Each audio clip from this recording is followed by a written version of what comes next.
Bismillahirrahmanirrahim. Assalamualaikum warahmatullahi wabarakatuh. Waalaikumsalam warahmatullahi wabarakatuh. Alhamdulillahirabbil alamin. Assalatu wassalamu ala asrafil anbiya'i wal mursalin sayyidina wa maulana Muhammadin wa ala alihi wa sahbihi ajma'in, amma ba'd. Puji syukur kehadirat Allah Subhanahu wa taala. Pada kesempatan kali ini kita masih dapat berjumpa kembali dalam mata pelajaran Literasi Digital Kitab Kuning, dan pada kesempatan kali ini kami dari kelompok 5 akan mempresentasikan materi tentang ghibah dan memuji diri sendiri. Kami dari kelompok 5 terdiri dari 8 orang, dan masing-masing akan menyampaikan tugasnya pada kesempatan kali ini. Untuk tugas awal akan saya berikan kepada Pak Nasid untuk membacakan kitab di bagian bab 3, bagian ghibah. Waktu dan tempat dipersilahkan. Assalamualaikum warahmatullahi wabarakatuh. Waalaikumsalam warahmatullahi wabarakatuh. Bismillahirrahmanirrahim. Asalisul ghibah. Ihfad lisanaka minal ghibah. Fal ghibah asyaddu min salasina zaniyatal fil Islam kadzalika khobar. Wa ma'na al ghibah an tadhkur insana bima yakruhu law sami'a. Fa anta muhtabun doliman wa in kunta shadiqan. Wa iyyaka wa ghibal qurra'il mura'in wa huwa bi an tubhima maqsuda minka min ghairi tasdiqin fataqulu aslahu wa qad sa'ani ma jaru alaihi wa ghaman fas'alu wa ayyuslihana wa iya fa inna hadza jam'anu baina khabi'an ahadu ma al-ghiba idhasala bihi tafahumu wal akhar tazkiyatun nafsi wassana'u alaiha bit taharruji wassalah walakin in kana maqsudaka min qaulik aslahu wa addu'a fatulahu fisarro wa inni tamamta bisababi fa'alamatuhu annaka la turidu fatihatahu wa idhara aibi wa fi idharokal ghama bi aibi idharu li aibi wa yakfika zazira'an lil ghiba qawluhu azza wa jalla wala yaktaba ba'dukum ba'da ayuhibba ahadukum ayyakula lahman akhihi maitan fakarihtumu faqad syabahaka wa bi akilin al maiti fama azdaraka an tariza minha wa yamna'uka min ghibatil muslimin amrun law tafakkarta fi wa huwa an tandura ila nafsik hal fika ghaibu dhahiran aw batin wa hal anta muqarib ma'syitan sirra aw jahra fa in arabta zalika min nafsik fa'lam anna azzahu anit tanazuhi amma nasabtahu ilaihi ka'azzika wa udrahu ka'udrik wa kama takrahu antuf doha wa tudkharu uyubuka fa huwa aidon yaqra'u fa inis satartahu satarallahu ta'ala alaik wa in fadhtahu sallallahu alaika alsinatan hidada yumazzaquna irdaka fid dunya summa yabdahu kawwahu ta'ala fil akhiri ala ru'usil mala wa in nadorta ila dohiraka wa batinika falam tattali fi ma'ala ala ghaibi wa naqsin fi dini aw dunya fa'lam anna zahlaka bi uyubi nafsika abhaqu anwa'il hamaik wal aiba adamu minal humuki walau arada wa ta'ala bika khair labbasaraka bi uyubin nafsika faru yatuka nafsi bi ainir roda'u ghoyatu ghobawatika wa muntaha jahlika. Summa in kunta shadiqan fi dhanaka washkuri wa ta'ala alaihi wa la tufsidu bi albin nafsi wat tamad mudi bi a'radihim fa inna zalika min a'dumil ghuyub. Baik, saya Musfi akan membacakan terjemahan dari bab 3 tentang ghibah. Ghibah atau mengumpat. Kita harus pandai mengendalikan lisan, jangan sampai digunakan untuk mengumpat ataupun membicarakan kejelekan orang lain. Perlu diketahui, dosa menuturkan kejelekan orang lain adalah lebih daripada dosa melakukan perbuatan zina 30 kali dalam pandangan Islam. Sebagaimana diterangkan dalam sebuah hadis Nabi Shallallahu Alaihi Wasallam, ghibah ialah membicarakan keadaan orang lain yang jikalau ia mendengar tidak merasa senang. Kalau kita melakukannya, berarti telah melakukan ghibah, menganiaya diri sendiri, walaupun yang dibicarakan itu benar-benar terjadi. Apa yang kita katakan merupakan kenyataan dari keadaan orang yang kita bicarakan.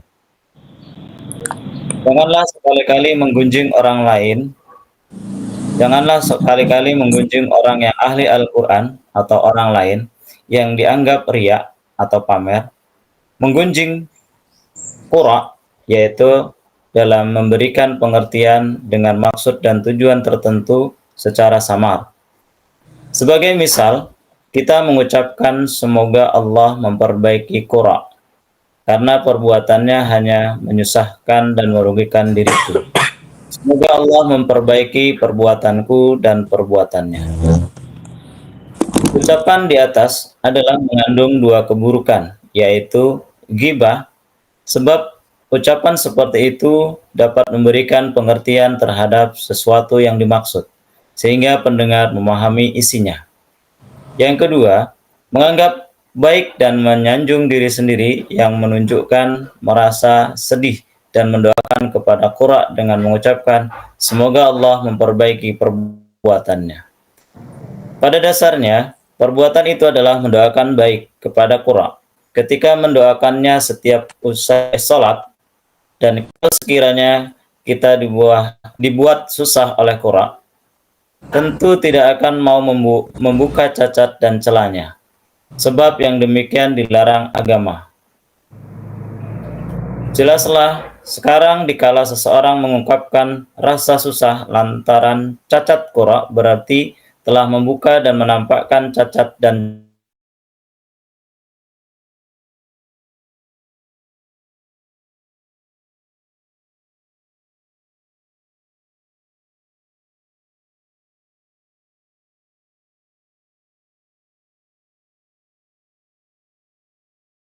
ahadukum ayyakula lahma akhihi maitan fakarihtumuh, yang artinya, dan janganlah sebagian kamu menggunjing sebagian yang lain.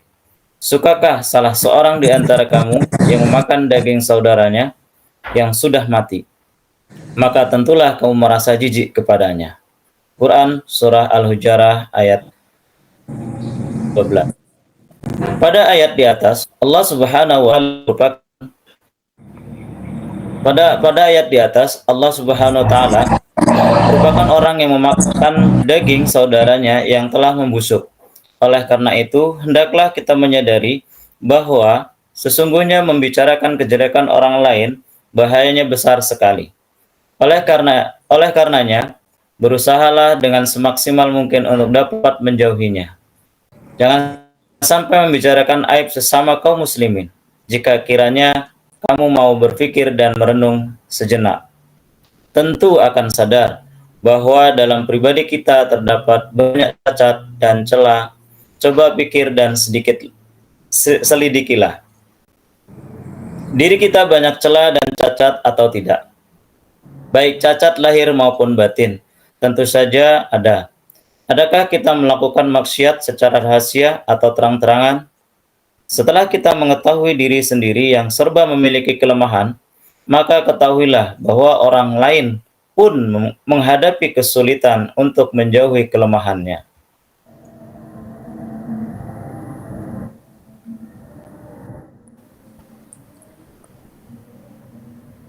Begitu pula kita tidak dapat terhindar dan terlepas dari perbuatan maksiat sama sekali. Keadaan orang lain yang banyak cacat dan celah itu adalah sama dengan keadaan kita. Demikian halnya tentu kita tidak merasa senang kalau keburukan ataupun rahasia kita dibuka orang lain. Demikian sebaliknya, orang lain pun merasa senang pula apabila celah dan cacatnya kita buka. Sedang itu hindarilah ghibah, membicarakan kejelekan orang lain. Oleh karenanya, hendaklah kita selalu ingat jika sekiranya kita mau menutup dan merahasiakan celah orang lain, maka Allah Subhanahu wa taala berjanji akan menutup dan merahasiakan cacat dan celah kita, baik di dunia maupun di akhirat.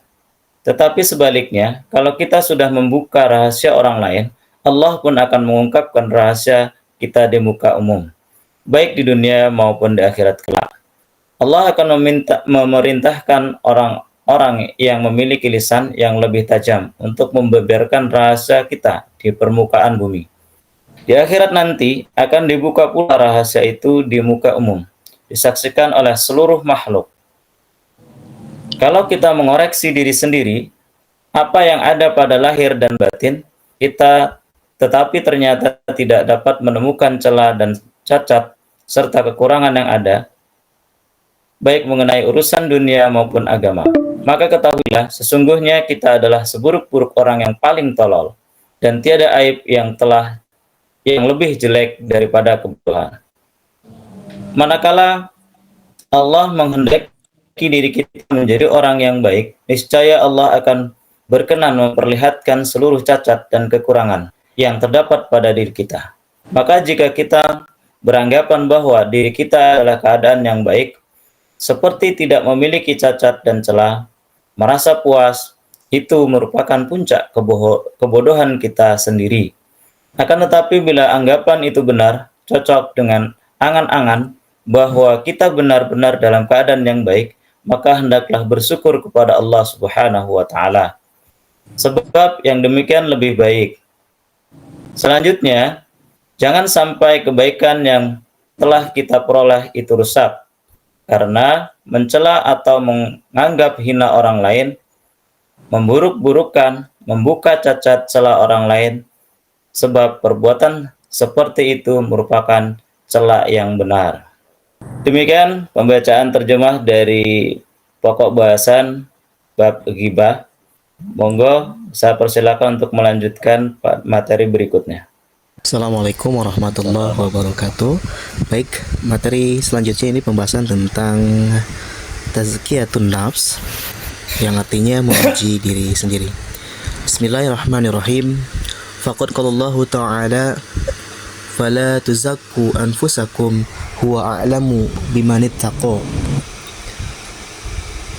Wa qila li ba'dil hukuma'i ما الصدق القبيح فقال ثناء المرء على نفسه فإياك أن تتعود ذلك واعلم أن ذلك ينقص من قدرك عند الناس ويوجب مقتك عند الله عز وجل وإن أردت أن تعرف أن ثناءك على نفسك لا يزيد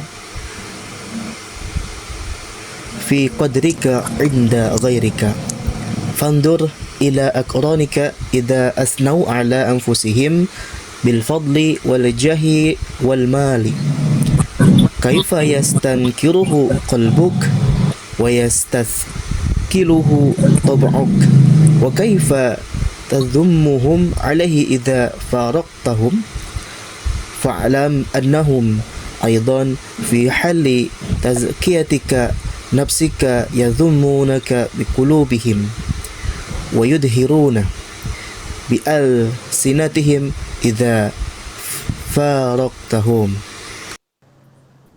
Baik, untuk terjemahan bab 4 tentang memuji diri sendiri, yaitu yang dimaksud dalam pembahasan ini adalah menyinggung diri sendiri seakan merasa bahwa dirinya mempunyai dosa.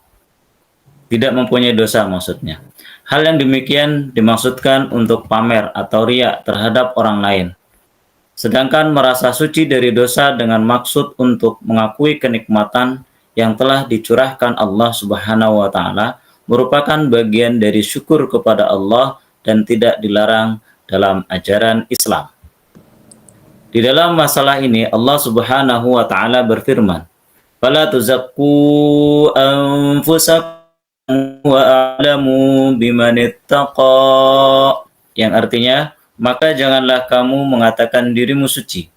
Dialah yang paling mengetahui tentang orang yang bertakwa. Quran Surah An-Najm ayat 32. Dari ayat di atas, oleh karena adanya keterangan di atas, janganlah kita membiasakan menyanjung diri sendiri. Ketahuilah sesungguhnya menyanjung diri dapat mengurai kedudukan di hadapan sesama umat manusia dan menjadi penyebab mendapat murka dari sisi Allah Subhanahu wa taala. Selanjutnya, sekiranya kita ingin melihat dan mengetahui kalau sanjungan yang kita lakukan terhadap diri sendiri tidak akan menambah kedudukan, maka lihat dan rasakanlah terhadap teman-teman kita. Ketika mereka menyanjung diri sendiri dan menganggap baik terhadap diri sendiri dengan mengaku utama, mengaku agung, dan mengaku banyak harta, bagaimana perasaan kita? Bagaimana perasaan hati kita dan ketidakcocokan pikiran kita? Serta bagaimana kita mencela mereka setelah berpisah? Karena ucapan ataupun perbuatan mereka yang menyanjung diri sendiri. Oleh karena itu, orang lain pun akan merasa seperti yang kita rasakan. Tentu mereka pun akan menganggap tidak baik, sebagaimana anggapan kita dikala melihat mereka melakukan hal serupa. Dan perasaan kurang enak tersebut, apalagi telah berpisah dengan kita, tentu akan mereka lahirkan dengan ucapan. Baiklah rekan-rekan sekalian, itu tadi pemaparan dari kelompok kami mengenai ghibah dan juga memuji diri. Dan terima kasih atas perhatiannya. Mohon maaf atas segala kekurangan, atas segala keterbatasan dari kelompok kami. Semoga bermanfaat. Kami akhiri. Assalamualaikum warahmatullahi wabarakatuh. Waalaikumsalam.